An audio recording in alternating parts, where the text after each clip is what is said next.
Hey, it's Barb, and I was going to go out and get on Nick today to show you what I mean, but it's just the weather is just a little too funky. It's like super windy out. So I decided to just do this in here, and I know that you can imagine it. So what I want to talk to you about is how our body parts directly relate to what a horse is doing with their body parts.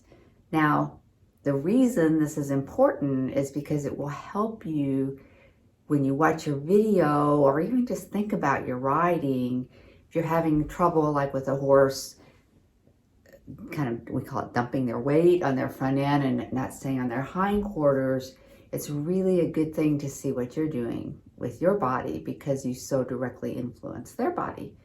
And the correlation is body part to body part. So here's what I mean.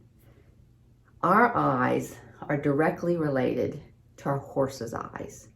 Now, I'm sure you've heard for years, look up, look where you're going, and actually that also is connected to a high positive emotion. Like when our eyes are up, we feel better, but also our eyes are connected to our horse's eyes and to their direction. Now, I don't know how our horses know where we're looking, but they absolutely do, even if our head is in the same position.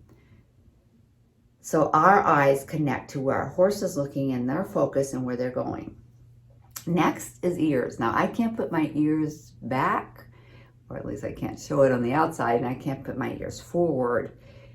And I'm not saying that a horse is listening to what we're hearing, but you can tell so much about where a horse's focus is by where their ears are. When their ears are forward, they're focused forward and often happy.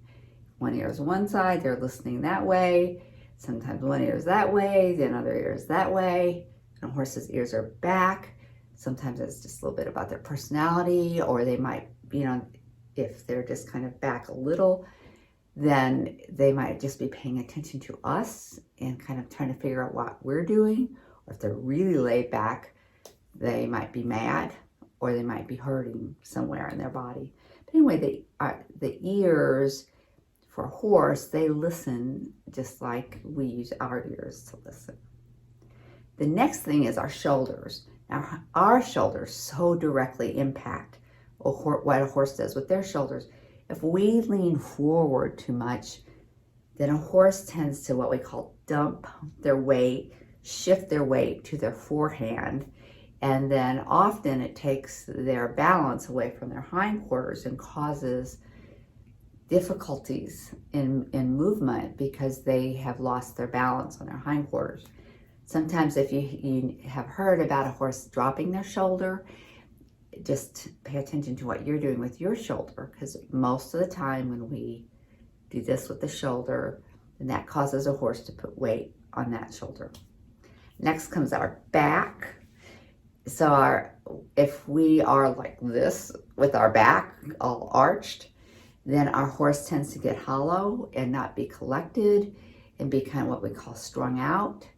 And so we want to have this like soft alignment in the saddle, shoulders over hips, over ankles. And we want to have good posture, but have a softness in our back, because our back can move like up and, soft up and down with our horse as we are connected with our core.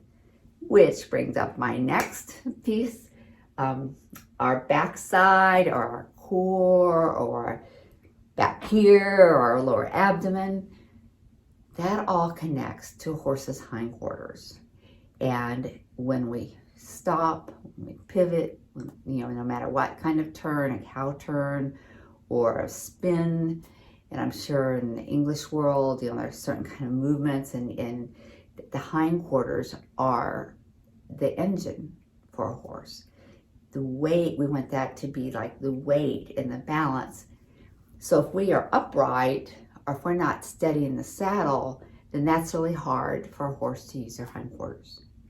Next, we have a weighted hip. If one of our hips, more weight is on one side than the other side. Sometimes we want to do that consciously, sometimes not, but that is connected to a horse's hind leg. So whichever hip pocket you're putting more weight on is impacting that hind leg. And last but not least, our legs and feet. So our legs and feet cause motion with our horses, and our legs and feet are directly connected to their legs and feet. So that's why if you like lean your body forward, as you kick, kick, kick, and do like little tiny movements with your feet, and your shoulders are forward, then what's going to happen is you're going to have given the horse contradictory signals and shifted weight on their forehand and not given your horse very good signals with your legs and feet. So it's just a simple tool, a simple way of relating. And if I'm having trouble with the maneuver, it's like, okay, Barb, look at yourself first. What are you doing with your body? Where do you need to make adjustments? Are you being correct yourself? And I make that adjustment first and focus on that as I make adjustments with my horse. So I hope that's helpful. I think it's super interesting. And leave a comment for me if you do the same. And I hope you have a great week.